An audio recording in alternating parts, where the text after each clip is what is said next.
Neuro-Ophthalmology. We'll go on to the next presentation, which is by Dr. AMBIKA, who will be talking to us about approach to a patient with vision loss and normal fundus. So very often in neuro-ophthalmology, we'll end up having these group of patients present to us who have a subnormal vision but a normal fundus. So Dr. AMBIKA will be telling us how to go about approaching and managing them.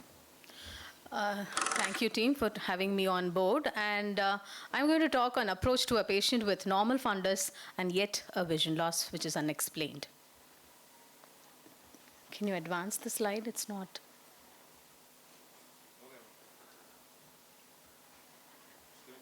Yep. Okay, so unexplained vision loss is one of the most important things which you have to be very concerned in practicing day-to-day clinical practice, where you have to differentiate an optic neuropathy versus the retinopathy versus the other comprehensive ophthalmic causes. So because of the atypical presentations, you definitely need a comprehensive evaluation and to a certain extent a clinical expertise to decode these conditions.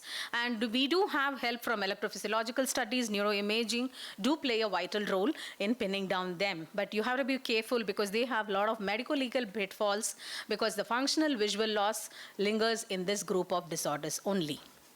So we are very happy as neuro-ophthalmologists see when we have a patient who is having a drop in vision coming with various disc edemas like this, because we know very well that every disc edema has a particular cause behind that as a cause for the vision loss. And similarly, even there are so many shades of pale disc, starting from chalk white to gray white to say whatnot. And these can be also decoded as the various causes for the vision loss. But what if the fundus is normal? What if you're not having any positive clinical features? Do not forget to do these basic steps of optic nerve function assessment, starting from vision, color vision, pupil to a detailed anterior and posterior segment evaluation. And all these ancillary ophthalmic evaluations do pitch in now and then to find out what is the cause behind this. But do not forget to do a basic pupillary examination if you have a uniocular vision drop, which is not a before the chiasm, you will have a pupillary dysfunction. Retrochiasmal dysfunctions yet have a normal pupillary function. And if it is going to be a binocular optic nerve dysfunction, you may have a sluggishly reacting pupil unless you don't expect a relative afferent effect in that. So this is not an uncommon scenario which we all face in our day-to-day examination, where a 65+ male is brought by the attender with a complaint of sudden vision loss. So you see bilaterally normal reacting pupils, dense cataract, and a normal fundus. VEP is having a mild delay in latency, but still cataract is not the only cause for the drop in vision. So the key point is the history of sudden vision loss. The attendant is saying that the patient started groping from today morning. He was apparently fine since yesterday. Cataract cannot crop on overnight. Okay, so that one history is very important. So give importance to the history taking with the onset of the vision loss. That's what is going to guide you here. So the next point is you go ahead, go get an MRI brain and orbit, where the patient had a bilateral PCA infarct. He already had one side infarct and the other side started a acute infarct. That's the reason why his pupils were briskly reacting, normal, dense cataract, but yet he had a cortical visual impairment and he is not an ideal candidate for you to go for a cataract surgery. And there are some other cases which I would like to share. This is a 17-year-old girl who was brought to us as a monocular, as a bilateral vision drop, where the father was saying that she's malingering, and as per the local doctor, because all her evaluations was normal. So what is one investigation which can be useful at this level, where bilateral pupils are sluggish with the hand movements close face? Yes, VEP. VEP is going to give you the clue that there is delayed latency and amplitude, and both the eye fundus are yet looking normal. So you're dealing with a bilateral optic pathway dysfunction, and that's a retrobulbar neuritis. Do not brand this as a malingerer. We are going to miss something huge. So this patient had a normal MRI brain in orbit. We went ahead, treated with IV steroids, and a vision gradually improved over a course of 1 month, but still persisted central visual field defects.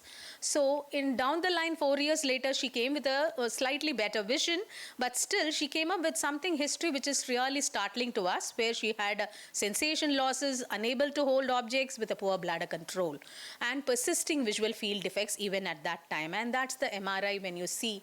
So when you get such history, be very careful, repeat a neuroimaging, look for demyelinating signals, and this patient had even cervical cord signals, and she was negative for the seromarkers, but she was screened for oligoclonal bands, which was also absent, but yet she was having features of MS, so she was put on interferon, which is an immunomodulatory agent.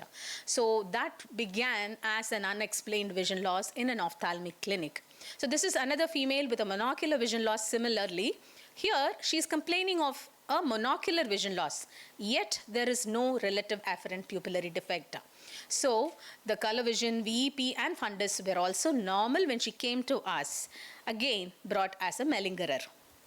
So this visual field helped us to say that she's not malingering and she's definitely having some problem which is probably disturbing her in the left eye. And that's what you see is an enlarged blind spot. And she had a normal FFA apart from a mild disc staining in the late phases. And also OCT had a normal RNFL.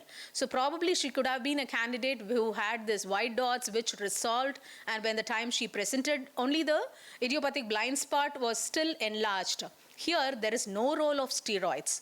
All you have to do is watch her over a period of time, repeat the visual fields, and that's her visual fields after 10 months.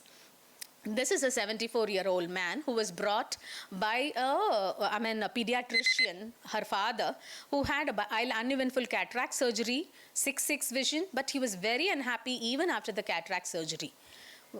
And this is the fundus. So you see, apart from a mild RP stippling scattered throughout this montage photo, you see a normal vasculature and the disc is fine. And now you see the visual field is obviously constricted and severe, almost like a RP-like picture he is having. So here ERG helped us in finding out there's a non-recorded single flash waveforms. It was both in the photopic and scotopic stages. His MRI was normal, VEP revealed delayed latency, and then it turned out to be on our oncology screening that he had a CA lung, and what we saw was a cancer-associated retinopathy which erupted earlier than what we made the diagnosis of the chest lesion. So this is a 25-year-old male where he was referred to us as an optic neuritis following a fever. So he had a 6/12 vision. So maybe I will wind up and go. This guy had a bilateral central scotomas, but here it was a toxic maculopathy secondary to chloroquine rather than the optic neuritis. So to conclude, in an unexplained vision loss,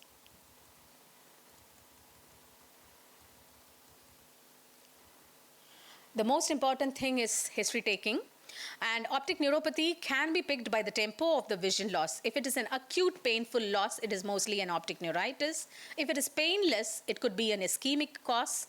And if you have an overlay of maculopathy as a cause, you will have macular symptoms like metamorphopsias and photopsias.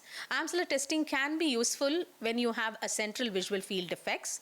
And electrophysiology, neuroimaging, and visual fields all have their respective roles in finding the cause for the unexplained vision loss, but none other than a detailed history taking is going to help you to decode this type of causes. So always talk to your patients before ordering any investigation.